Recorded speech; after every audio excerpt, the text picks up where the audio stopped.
Wait, let me make sure.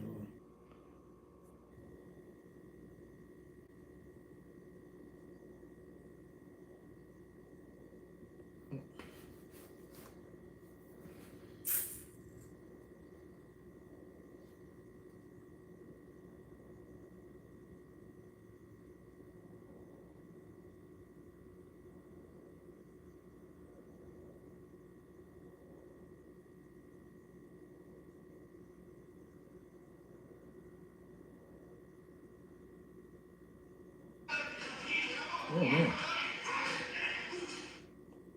but I can't open up. What?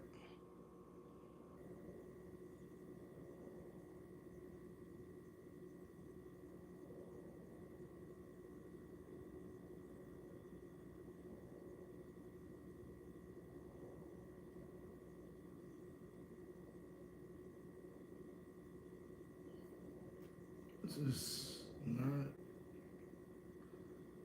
listed. It says listed. Hold on.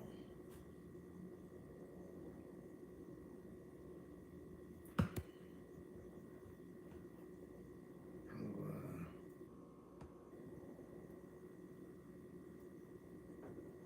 tap chat? How do I go into the chat? Top fans. Fan. Okay. It's a little choppy. I ain't done this in a long time. What's the problem with the population? This is a live episode of Do Rock with the Cape Road. I ain't been on here in months.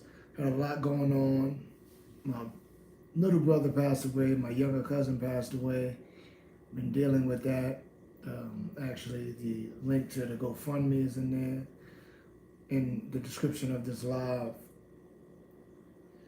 I've been dealing with health issues, so I haven't been recording. And also, like, people have been panicking about Western society collapsing. We live in North America, Turtle Island. That's 4% of the global population. South America, I think that's 5%, and the rest is like in the global south or whatever have you. But because we are so inundated with media, we think we're the center of the universe, and the deluge of media lends to that. So you got people freaking out about everything going on. So old buddy got turned into a fountainhead. And people are like, yo, this is the end because of this and that, and it's connected to this and that, and we need to work on this and that. And it's like, fam, at the end of the day, we live in a colony under empire.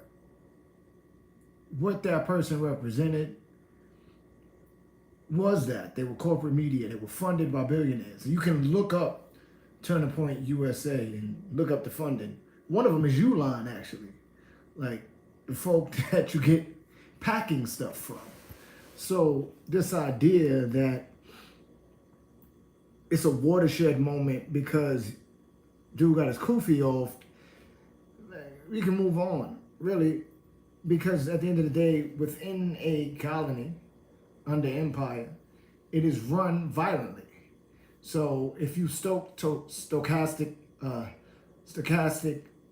violence, stochastic terrorism, you are like fermenting what will eventually bring either your demise or someone else's. The whole thing of like, oh, we shouldn't wish whatever on whatever, and we shouldn't say certain things about whoever. It's like, nah.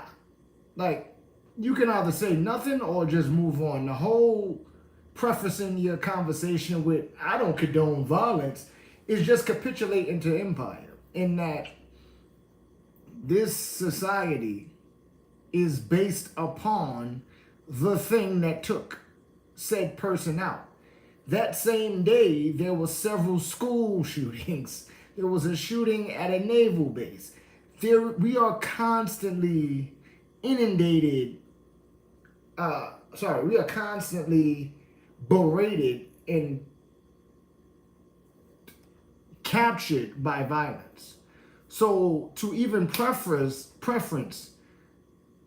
a point about the situation with, yeah, nah, I don't condone that type of action, you're simply letting Empire know, like, yeah, we can keep doing what we're doing. And this isn't to say that, yo, we need to, like, this is the, again, watershed moment for a violent insurrection and blah, blah, blah, blah, blah, blah. And everybody, grip up and go do whatever.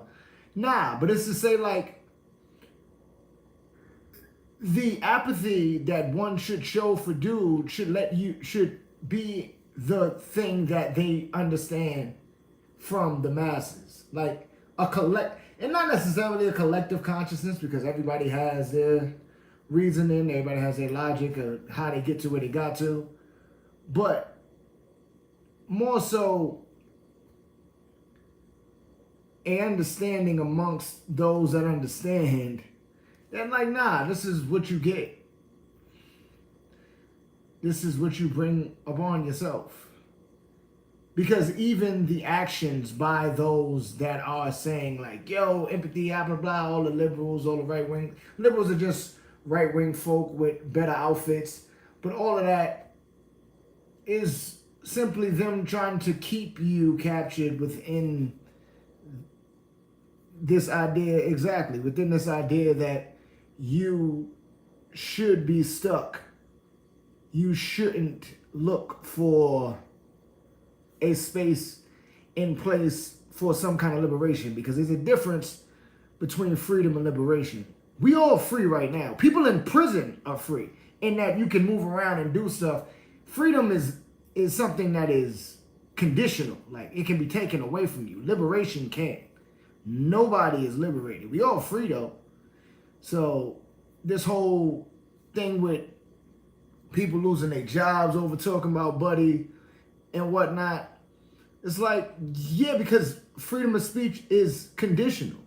Like, the amendments are conditional. It is a whole thing of privileges, not liberties. Like, rights, they're not rights. You have privileges to do whatever you're doing. So this idea that this is a watershed moment, and this is like, if anything, I just pray that this brings more people to organizations.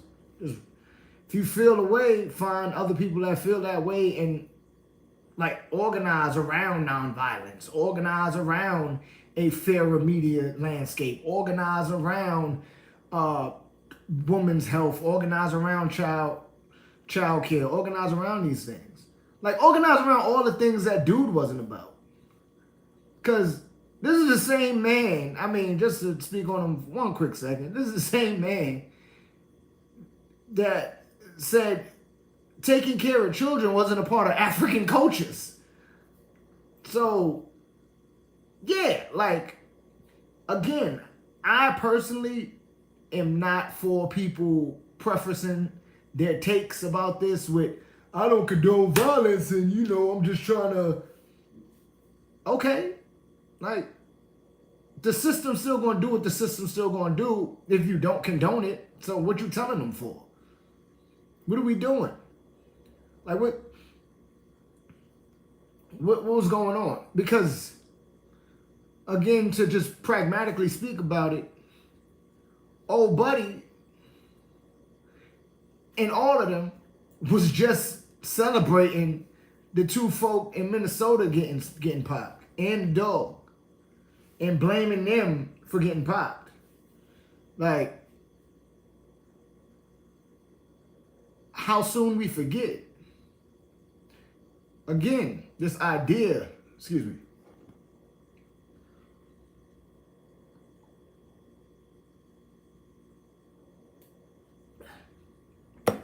this idea that, exactly, it's not. Exactly. So again, this idea that was a watershed moment is bull.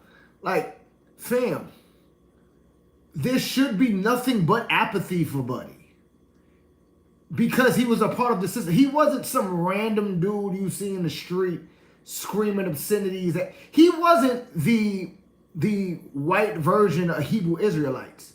He was funded by Uline, the company that people used to go moving with, funded him. That's one of them. That's one of several billionaires that funded dude. He wasn't some random. He was funded to do so. He was paid to do so. He was a paid provocateur. He was a paid right-wing propagandist. So understand that and stop allowing the elite capture and the lexical warfare of them calling him a conservative activist. Those two things, that's an oxymoron. Those two things diametrically oppose each other. He wasn't a martyr.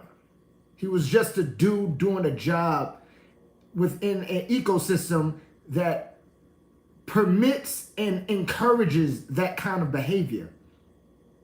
And what happened to dude. So, like, again, we live in a culture of violence. Like, I feel like, as far as my situation, that my mother and my little brother lost their lives due to capitalism. My mother died of a massive heart attack at like 55. She had no heart problems prior. She worked in a medical field, working in billing or whatever. She worked in a medical field, had her department doing that type of thing. In a brownstone, got COVID from one of her co-workers, which in turn caused a heart attack. Because she was going back and forth from where she worked at to home. Where she worked at to home, obviously the mask stuff wasn't, some people was and weren't wearing masks. At the end of the day, capitalism was forcing people to go to work. You know, my brother, he was dealing with mental health issues, dealing with homelessness. He loses his life. So that's capitalism. We live under a system that is violent. Capitalism, they say, you know, dialectical materialism, as far as like capitalism is supposed to eventually breed like barbarism or neo-feudalism or whatever have you.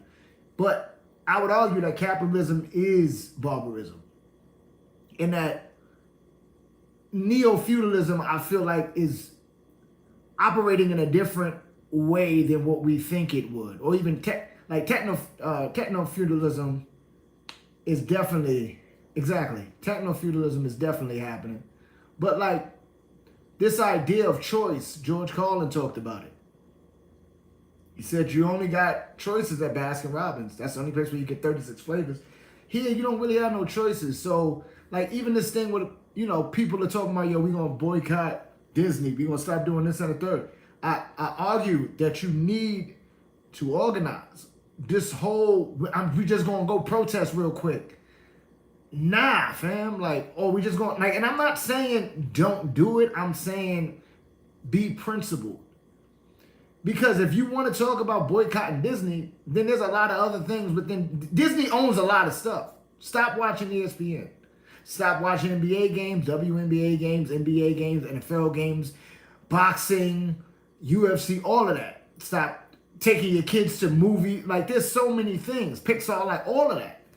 Like you have to organize, because if you don't organize, all you're really doing is shot glass organizing, where everybody has something going on, you take a little hit, you like buzz and ready to go, and then it kind of like dies down. You go about your business.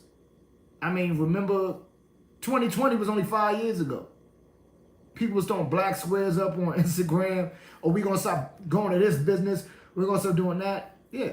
I mean, the one thing that seems to be doing something is Target, but then people could argue that is partly to do with people in the West not dealing with them. But Target is also an international company because global capitalism is global. So I'm not saying go to Target, like, nah. But realize that they can get money other places. And that really, ultimately, people with money don't care about workers. So if a Target got to close down, so be it. Like, it hurts the bottom line for sure because, you know, capture. But ultimately, they can find another finesse because it's global capitalism. Because at the end of it all, I feel like I'm going to say at the end of the day a lot, but when it comes to the systems of control, the things that they do with elite capture, with lexical warfare, is they operate within the language, the framework of the revolutionaries, the guerrilla forces, and all of that, the opposition that they don't like. Like, capitalists practice internationalism. Capitalists practice no borders.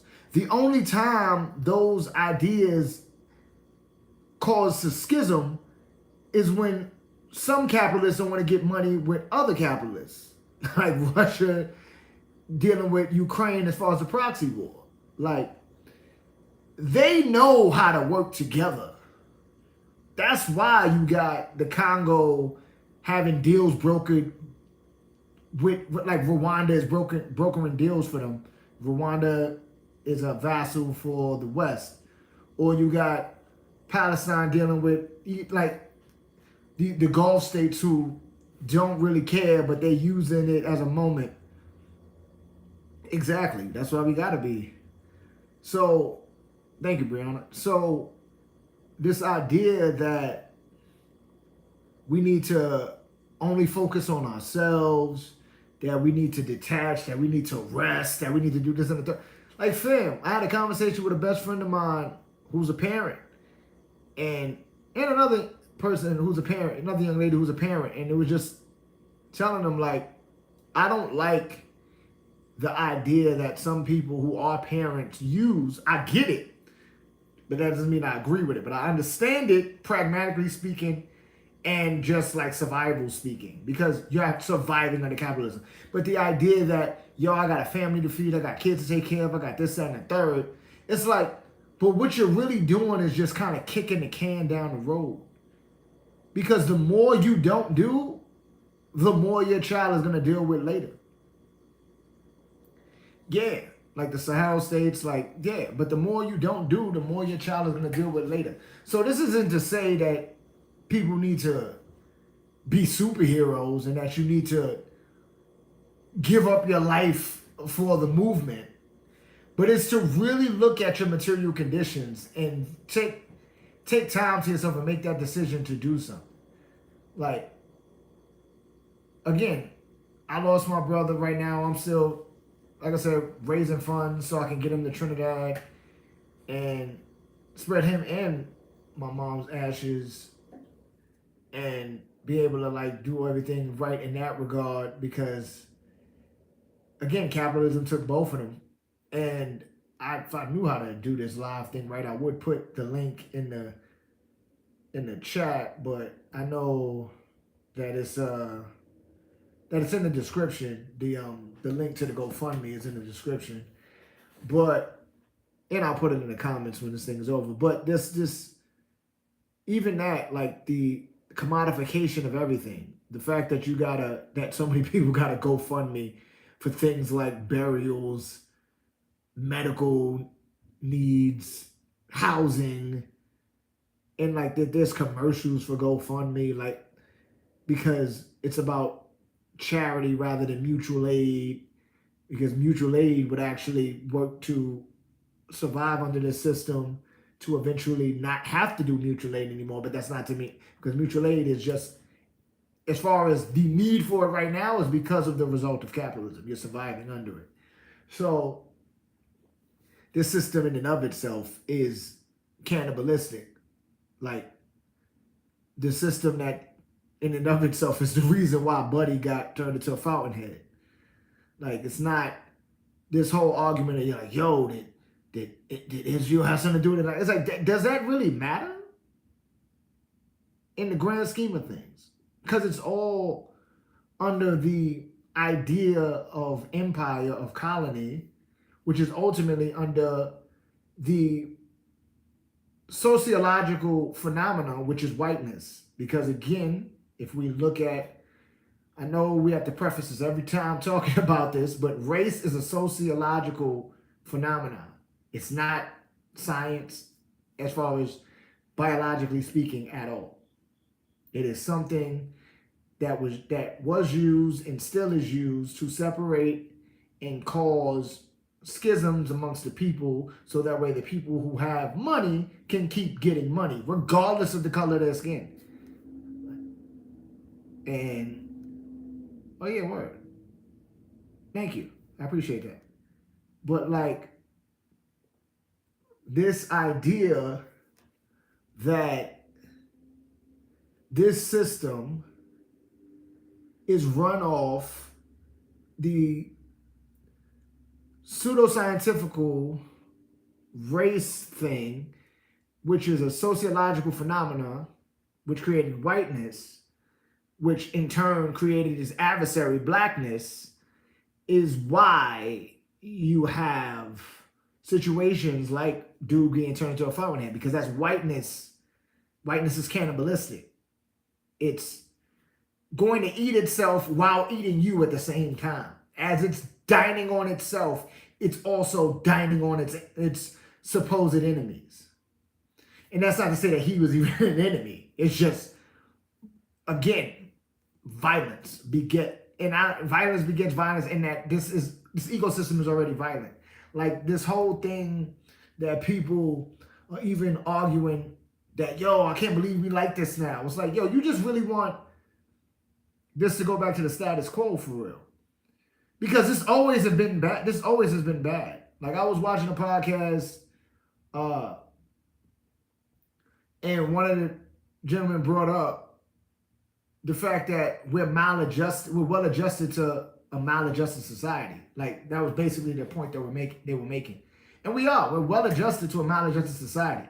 None of this is normal. Again, we live on stolen land, like especially Ohio. Like if you look up the history of Ohio, like Scioto means deer because it's indigenous land. Like Ohio, the Ohio Company, the Scioto Company, if I'm not mistaken, the Scioto Company and Ohio Company. The Scioto Company was a bunch of finesses that was able to get people from France to come over here on plots of land, but they was taking their money but wasn't really giving them the land. And then they went to just take the land anyway. So in Ohio Company, same kind of situation.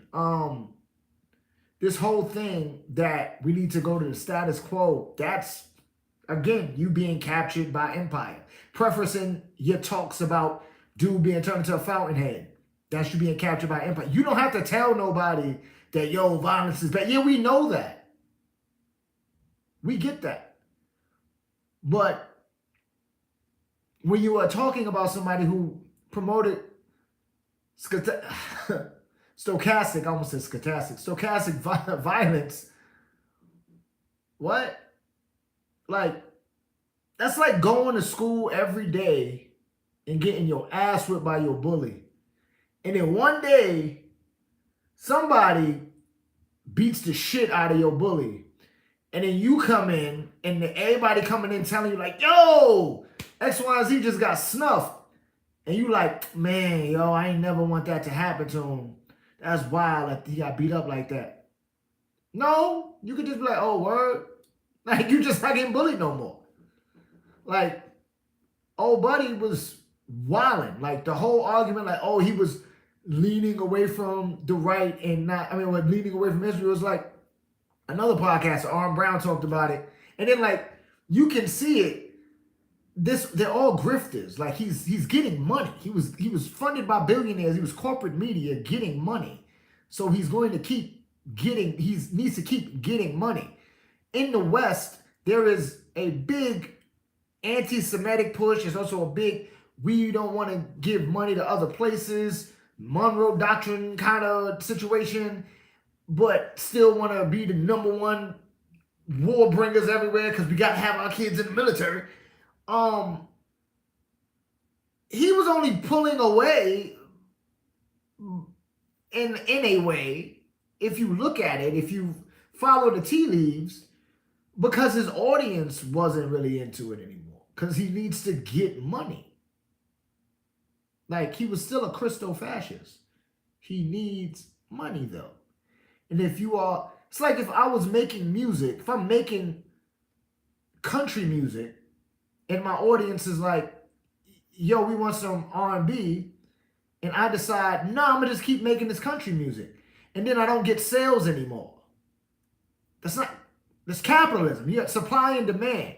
He wasn't supplying them what they were demanding. So of course he's gonna say, yo, Israel this, Israel that. Because again, even his arguments were right-wing talking point, well, right-wing dog whistle kind of I need money talking points. Like, yo, if we just, Israel, God, blah, blah, blah, like we gotta get Benjamin Netanyahu out because that government is so corrupt. Like, but if we get him out, Israel will be safe. First of all, the fact that you're defending Israel in any way, shape, form, or fashion already is a strike. Secondly, when you go to acting as if what Benjamin Netanyahu and the Likud party, whatever, is doing is unique to the creation of the occupier project, that's ahistorical and disingenuous. And thirdly, like, we know you just need money, fam. Just be honest. Don't lie and be like, nah. Don't, like, people, I forgot who brought it up, but with conspiracy, like, people want to believe conspiracy because you want to think this is normal. Like, that's what I come down to. Somebody brought up something about conspiracy before, like trying to dignify this society, basically. And I just take it as, yeah, people want to believe this is whatever they think is normal. Again, it's not. None of it is. None of it is normal. Remember Columbine, 9/11, Uvalde, they got ads on YouTube, family members who lost children because of the Uvalde shooting, have ads on YouTube trying to raise money for themselves to fight to get legislation passed to stop sales of certain firearms. That's not normal. Like, what is normal? Just like what is free speech? What is normal? That's the thing. People want to get back to what is normal. You mean Obama when he was indiscriminately bombing Libya and like Somalia and other African countries, and then they put the sodomizing of Muammar Gaddafi up on television, like on the news? That's normal to you? What's normal? What are we talking about? Like, what world do a lot of people live in? It's a postmodern haze that they're dealing with. Like, you're caught into the spectacle. You are very captured and arrested in this moment, believing that this is different or this doesn't connect to something before. Like, some people are starting to make the connections, and as you make the connections, you need to find people to organize with. Because all of this acting as if this is new, this is something that we need to be reactionaries about. No, you don't need to be reactionaries about it. You need to be aware, and you need to find people to organize with. You need to assess the situation with your comrades or whatnot and figure out how you're going to move. Because this whole idea of, yo, they off op, like, what we gonna do? Well, I ain't mean to call them op, he ain't one of mine. They off dude, like, what we gonna do? There was like 2 school shootings that day. One of the kids that did the school shooting took his own life as well.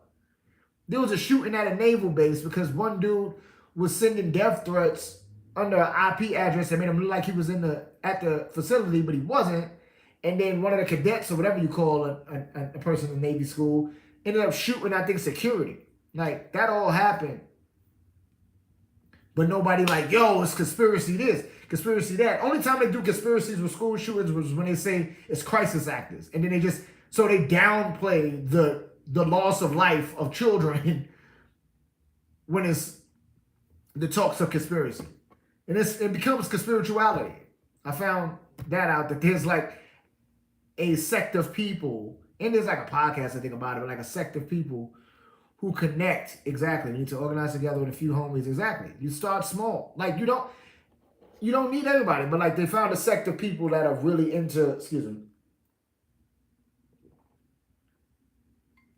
I ain't been on in a while, so I got a lot to talk about.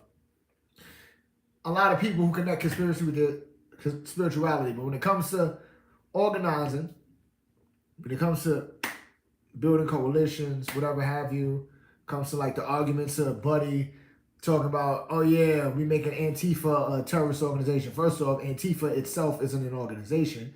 It is like a cadre. So like all you're saying is that we're just putting everybody who says stuff we don't like on watch. That's been a thing. Like, even though dude was talking about wanting to do that before in 2020, they've been watching people. What is COINTELPRO? Like, they've been watching people.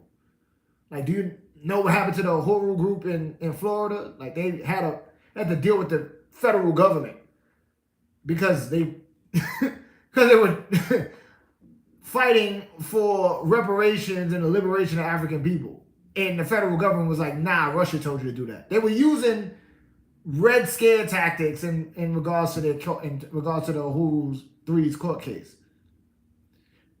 This whole argument, even now, they still use. I mean, I'm trying to build power for real, trying to do something to man change. Exactly, dope, Brianna. But yeah, like we definitely can do that. Like, but yeah, like they've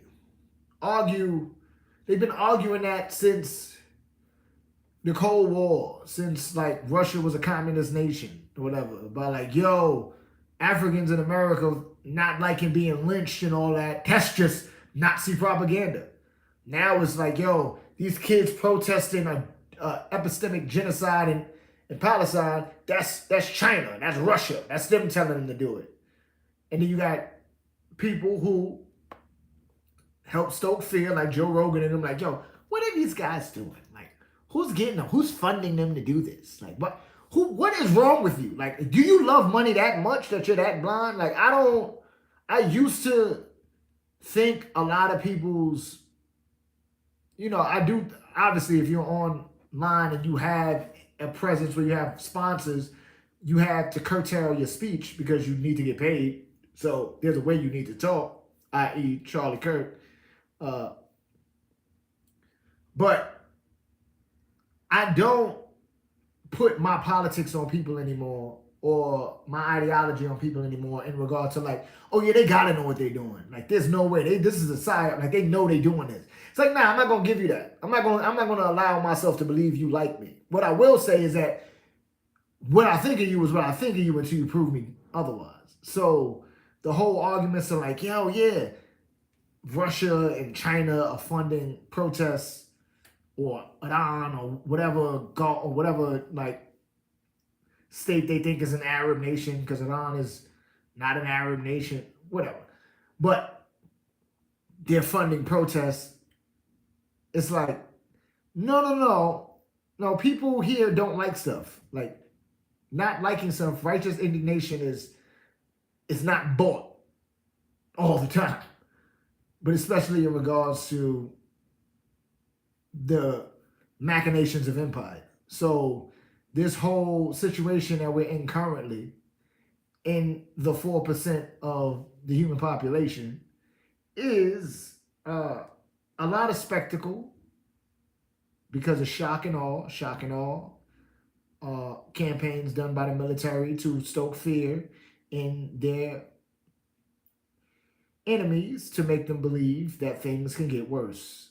And so that's essentially what they've been doing forever. Like, I've been around to see a lot of it. Again, 9/11, like all of these things that have happened that they've been like, oh, Y2K, like, oh, 2020, like, oh, stuff is like, fam, it's just a bunch of finesses and grifts. They just want you to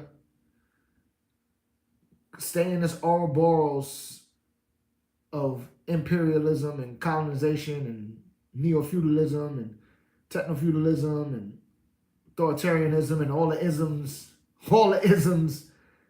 so that they can do what they want. They want to get money out of you. Like, stoking fear like this causes capitalism to jump in certain regards. Like, yeah, a lot of people aren't spending on like discretion, like random things like they used to anymore, but people are looking to want to move or buy more weapons for themselves or invest in certain things because capitalism is going to find a way regardless. This is the system. It has to. And the whole thing, even the idea that, oh yeah, this is going to fall. Like, is it though? everything evolves. As far as, again, back to the situation of understanding that empire understands internationalism, it understands no borders, it understands mutual aid amongst themselves, it understands guerrilla warfare. They kind of understand guerrilla warfare and all these other things. They know how to keep you. They know how to keep it going. They've been keeping it going. So even the thought that, oh, this is gonna end, I had a conversation with my best friend where she was like, people talk about the world ending. What if it is their world ending? Like, what about people who, she was bringing up, what about people who deal with like tornadoes? People who deal with tsunamis and stuff. Their world just ended. You just lost all your material possessions, maybe some family members and friends and stuff. Now you have to start over. That's essentially what's happening. Like, it's metaphorical. This whole World War III nuclear warfare and all that. Like, after World War II, after the Imperial Second War, it's been up. Like, the Cold War hasn't ended. It's exactly Hurricane Katrina, the fires in LA as of recent. Like, that's their world ending. Like, the whole thing of like, yo, late stage capitalism, this and this, that, and the third. It's like, they know how to evolve. That's why they're still able to do it. They'll name it like after, like in the 15th century when you had the enslavement of Africans or what have you through the transatlantic slave trade. You obviously had the Arab slave trade that lasted like 12 centuries. As far as the numbers and the effects of the Arab slave trade, which is still going on now, like the Gulf states still do use enslaved Africans. But the idea I'm getting at is that the evil, the machinations have evolved. Like, the people keep changing, we keep changing. Like, once I'm gone, there'll be somebody else talking about this or whatever have you. Like, there's always going to be people. And we're like, how we keep repeating this? Oh man, our ancestors or whatever, they said this in 1945 or in 2001 or whatever have you. Like, why? It's because that's the point. You're supposed to be in an Ouroboros. They want you to constantly be doing that because then you'll get nothing done for real. Like, you're just marching in quicksand. That's just what they want. Like, they're very much prepared in regards to, and this is not me putting my politics or stoking fear, but this is more just an observation. They're very much prepared for how people want to operate. Like, we could talk about, the orange face regime is wilding, but it's like, there's people that have to do those jobs, and they're willing to. There's people that are willing to be ICE, that are willing to be cops, that are willing to be soldiers, that are willing to be politicians, that are willing to be bosses, that are willing to be... There's people that are willing to do whatever. So the argument of, if we just get this one person out, things change. Again, stochastic violence and terrorism. They're just talking. Exactly. That's why they have to have a nonprofit industrial complex. It's kind of... Exactly. So, like, the building, they have it on smash as far as like how to do this. The people have to realize and take a step back and be like, oh, okay. The reason why I can quote a Kwame Ture speech from like the 70s that aligns with right now is because materially nothing has changed. All right, why materially hasn't anything changed for real? Oh, okay, because this business is that, they merged with that, they talked to that, they off that, they got rid of that, they did that. Yeah, like, you have to understand your enemies. Like, Kwame Ture talked about reading Mein Kampf, and he was like, everybody should read it because you need to know, like, how evil a person can be and how they can get that off to be able to do what they were doing. So, again, this whole, like, being able to,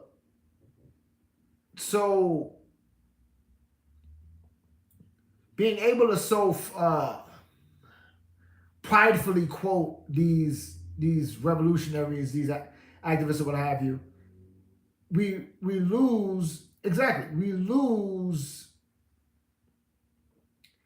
out on their material conditions by lionizing them to the point that we deify them and make them into superheroes. Like they were just people that were dealing with their material conditions. Like a few days ago was the anniversary of the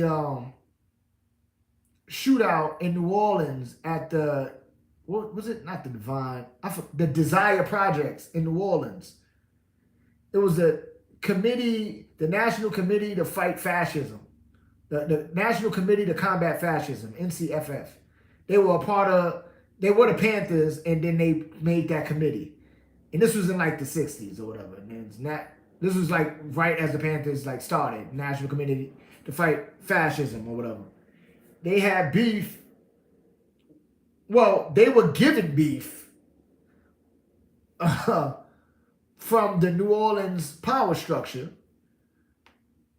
They were trying to infiltrate the organization because, of course, nobody can protest to be against the material conditions under capitalism, under empire. As they were doing that, you had the cops using people to infiltrate the organization. There was 2 cops to infiltrate the organization. The committee found out about it. They had a people's trial. They let the people go, like to kick them out. The community ended up beating them up. Those people went back, told the cops. The cops brought 250 people to. It was like a 2-part situation. I think the second day was when the cops brought 250 people to the Desire Projects. Because the first day, if I'm not mistaken, the first or second day, I think the second day is when they had the shootout. First day, beefing, cop situation, get the cops out, cops snitch. Second day, I think they brought 250 cops to the Desire Projects. Ended up shootout. Not many people got hurt. A couple people got injured. A couple people did bids.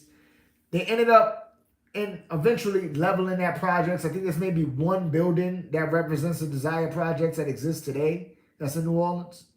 But that was a small group of people. It's constantly, the Black Panthers overall was a small group of people. The communist parties and iterations of that in the States are small groups of people.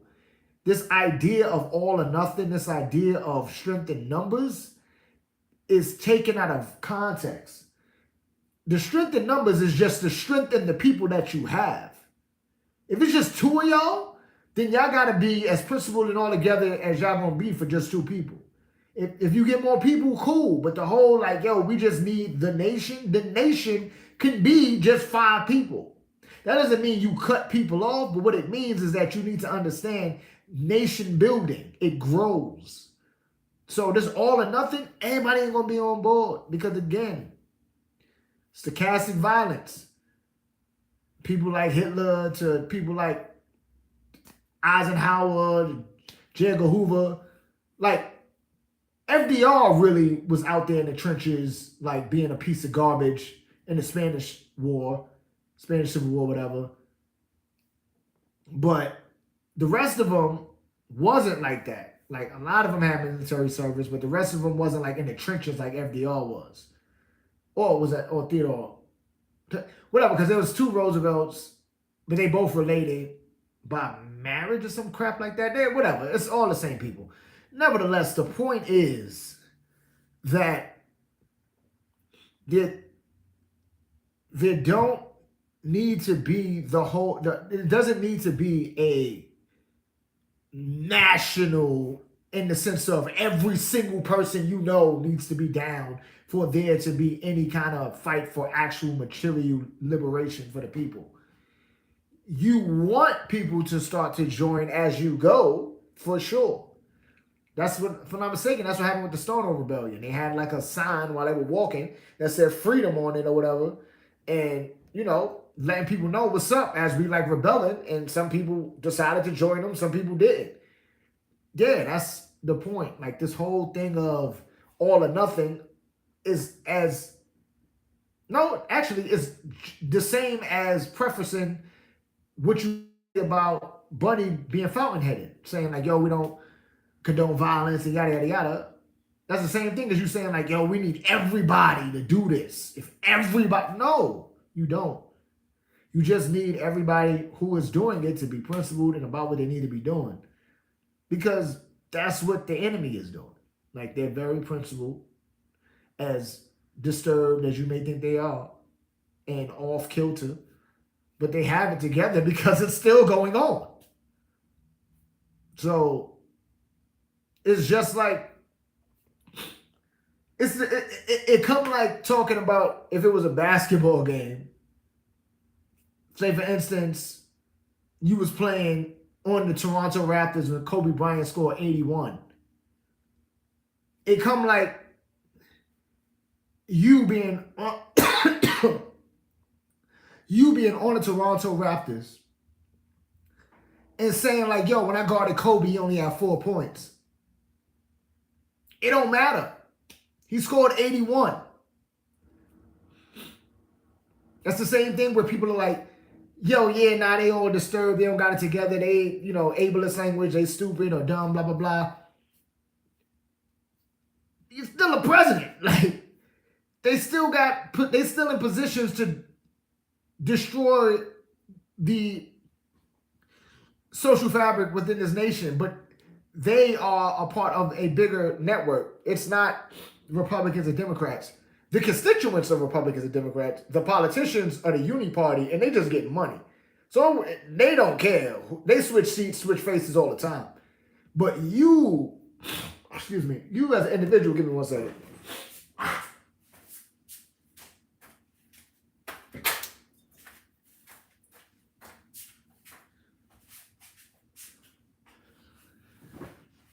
But you as an individual,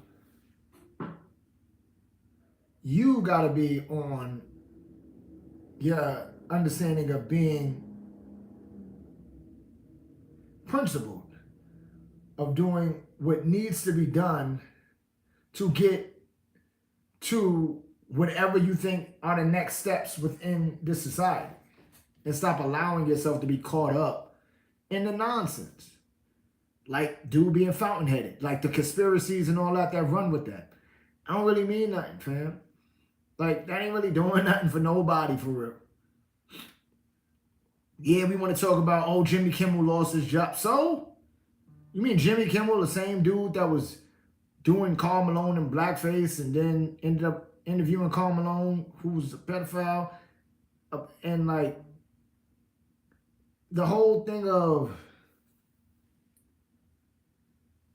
Jimmy talking about Donald or whatever in an innocuous way and have him losing the job. What it shows you is what has been around. Like, remember the Dixie Chicks? They don't exist anymore. Or what about like the Billie Holidays? They told her not to sing Strange Fruit. They got a movie about her where the dude that she dated was a Fed. He was undercover because she was singing songs. So this whole thing of like, yo, we in fascism now, I hate that logic too. Fam, fascism is a noun and it is an action. It's a noun and a verb. Fascism is just hypernationalism, right? To be a colony is hypernationalist because you believe that you should exist, i.e. Israel. So fascism has always been here. It is not new. It is the only thing that's happening now is that people who didn't pay attention to it or people who weren't directly affected by it are now seeing some fascistic ways. Like, I lived in Harlem when Stop and Frisk was happening. I've been Stop and Frisk a lot. We had police towers. I remember leaving from Planet Fitness and seeing a fog light in the courtyard of St. Nick Projects at like 2 a.m. on a police fog light. Can you imagine living in the projects, being asleep, and a fog light being on in the dead of night while you're trying to go to bed? That's psychological warfare. That's fascism. That's showing like who is the nation and who ain't the nation. That's the understanding of the white pathology, which is a sociological phenomenon. That what is white, who is determined to be racialized as white, who's accepted in the whiteness, and who can propagate and proselytize whiteness. Damn, excuse me. Blow my nose real quick.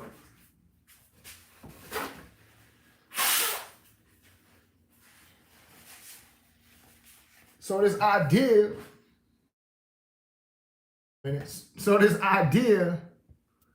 that fascism just popped up or that we voted in fascism is nonsense.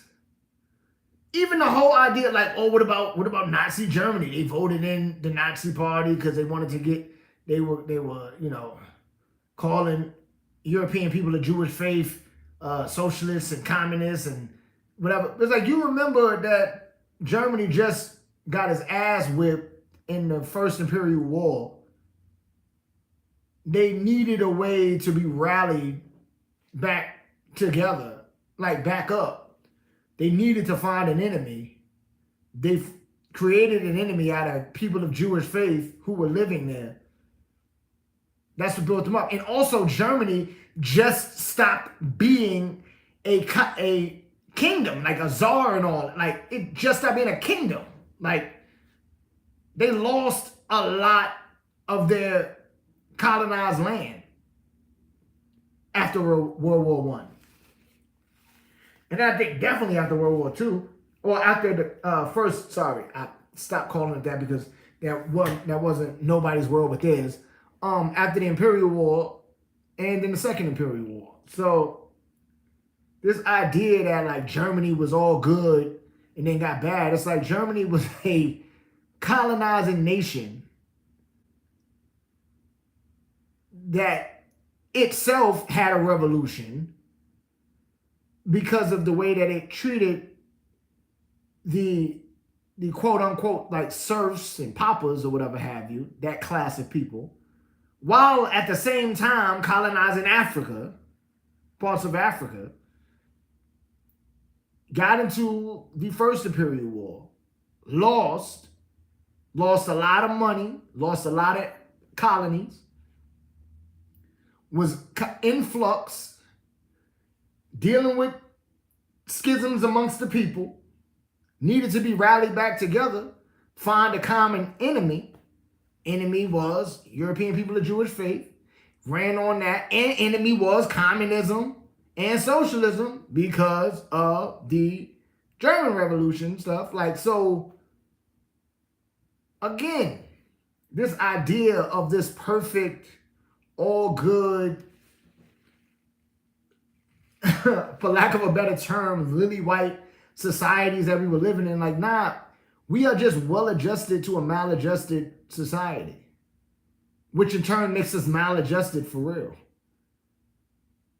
So, no, I'm not going to ever out of my mouth say about someone who works for the system that promotes violence that, like, man, we just don't got to do to stuff like that. It's like, yo, do what you got to do. I'm not saying whatever, like, do what you got to do in that all of this that goes on is already promoted by the system itself. So it's not even me saying like, yo, do that. It's like the system promotes it, so it's bound to happen. It's not a matter of if, it's a matter of when, and I knew it.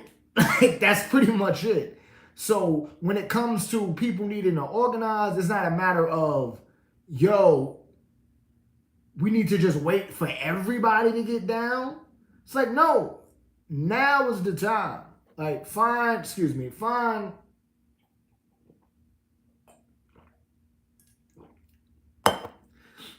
people to struggle with. Like, this whole, even looking for organizations, you don't necessarily have to deal with the first one you get with or first one you look into. Like, I looked into a couple until I came across one. I think one of them probably thought I was like not in line with what they was talking about. And then ultimately I really wasn't. But yeah, you find who you find. And another one I just ended up, because of all that I had going on in my life, ended up not getting back in contact with them. But this whole thing of, yo, society is crumbling and blah blah blah, it's like, it's dramatic. And this isn't to say that people who are dealing with material conditions, regards to like the ice raids and all this stuff like that, they're over exaggerating or that's dramatic. No, what I'm saying is, if you feel like it's bad and you know it's bad and you have the wherewithal to understand that, at the very least, in this era of like consumption of capitalism, you can at the very least find people to deal with online first and then go from there. Don't isolate yourself. Don't allow yourself to be captured by any of these moments, because that's what they want. They want you to be constantly in flux. They want you to create schisms amongst your people, so that you are isolated, so that you become selfish. Because there's a difference between individualism and being selfish. An individual is somebody who creates themselves through their material conditions and through their interactions with people. Like, that's how you become an individual.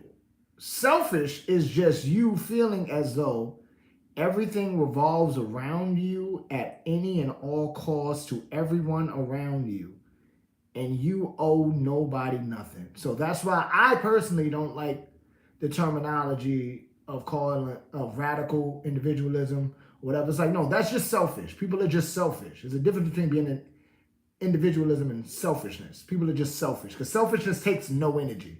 Individualism is a learned behavior, in that you're learning about yourself in respect to your material conditions. Selfish is just you just caring about you at the cost of everybody else. Selfish is you saying like, nah, I'm a Christian, but Israel needs to exist, but we need to get Netanyahu out because we need a safer Israel.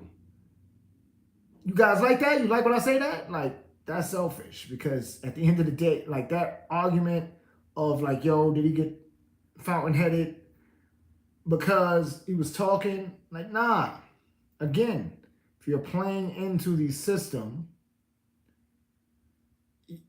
of capitalism, you need to get money. Like, we all have to find a way to make a way for ourselves. We are the only animal on this planet that has to pay to be here. So we all have to find a way to make a way for ourselves. Some people do it in unscrupulous ways.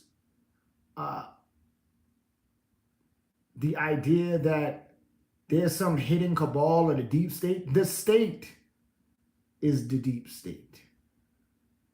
They tell you who they are, and then you believe who they aren't. Like, before I get off, one of the things I need to watch again, actually, is an old episode of South Park that was about 9/11, and they were trying to figure out who did what and how did it happen, like what how did the metal get burnt by the jet fuel and yada yada, all the conspiracies, right? There was a bunch of wild stuff going on, a couple conspiracy theories got popped, blah blah blah. At the end of it, they ended up running into George Bush Jr. I don't remember verbatim what he said, but ultimately he told the boys, the point of any of this is for you to believe that we're capable of something like what you think we're capable of. Because if we are capable of it, what are you going to do about it? And if we aren't capable of it, now you just have to reckon with reality. And I want people to kind of think about that when they allow themselves to be captured in the moment. All right, peace.